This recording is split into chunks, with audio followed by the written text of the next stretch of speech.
In 1997, the United States and its allies signed the NATO-Russia Founding Act. When this document was inked, leaders in the West largely assumed the geopolitical tensions of the Cold War were permanently behind them. On the other side, Russian leadership operated under the impression that they were entering a new partnership with Europe, not a military competition. The core of the agreement was simple. Russia would not be surrounded by NATO forces, the alliance would not expand eastward, and European stability would be mutually guaranteed. Today, that agreement is dead. In its place is an environment of deep suspicion and minimal communication, creating a reality far more dangerous than the baseline established 30 years ago. Between 1999 and 2020, the alliance rapidly expanded. 14 new member states joined the bloc, the majority of them former Soviet republics or Warsaw Pact nations, located directly between Western Europe and the Russian border. Many of these Eastern European nations sought immediate security guarantees, well aware of historical aggression from their eastern neighbor. But from Moscow's perspective, this steady progression looked like a hostile military alliance, systematically closing a ring around its territory. But when Ukraine began moving toward formal integration with NATO, the Kremlin drew a final, uncrossable red line. By 2022, the 1997 framework of mutual restraint completely collapsed. This total collapse of diplomacy physically arranged the staging ground for the largest kinetic conflict in modern Europe. Right now, we are witnessing a highly unusual method of combat. NATO and Russia are fighting a massive proxy war, while strictly maintaining the diplomatic posture that they are not at war with one another. The alliance coordinates massive institutional support for Kiev. Through structures like the JTEC Intelligence Sharing Center and the Pearl funding mechanism, billions of dollars in American military hardware are actively paid for by European allies. This creates a precarious legal fiction. NATO officials openly state they supply 75% of all interceptor missiles for Ukraine's Patriot batteries, yet simultaneously maintain the alliance is entirely outside the conflict.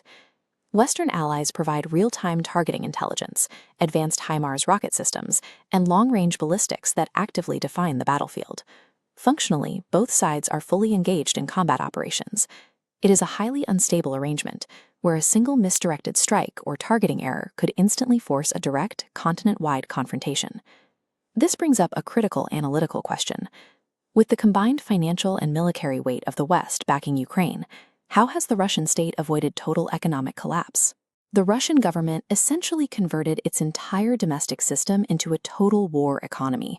By routing roughly 40% of the national budget directly into defense, their domestic factories are outproducing Western intelligence estimates for artillery and armor. To bypass strict international isolation, Moscow opened new supply chains. They imported millions of artillery shells and thousands of frontline soldiers from North Korea, and integrated Iranian drone technology to sustain their attritional campaigns. On a macroeconomic level, they rapidly pivoted their entire export model away from Europe, leaning heavily into the global south and the expanding BRICS framework. Nations like India became vital economic counterweights. By aggressively purchasing heavily discounted Russian oil and gas, they provide the direct cash flow required to keep Moscow's military supply lines running. Moscow's militarized economy has created a self-reinforcing dynamic that resists de-escalation, turning a regional dispute into a self-sustaining global economic standoff. How does a globally entrenched proxy war of this scale actually end? There are 3 realistic scenarios currently on the table. The first requires a sudden internal collapse of the Russian state due to economic friction. The second involves a direct NATO escalation, potentially introducing airframes capable of crossing the nuclear threshold. Neither is highly probable today. The third and most statistically likely outcome is a frozen conflict.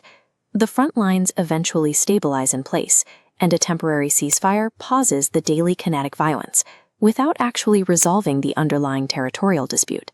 But a pause in fighting represents a dangerous illusion of peace. It simply buys time for the Kremlin to rebuild its mechanized forces, while NATO pushes all member states to hit a new 5% defense spending target to prepare for the next round. The assumed stability of 1997 is gone. A ceasefire today does not end the war. It merely turns the wreckage into a heavily armed state.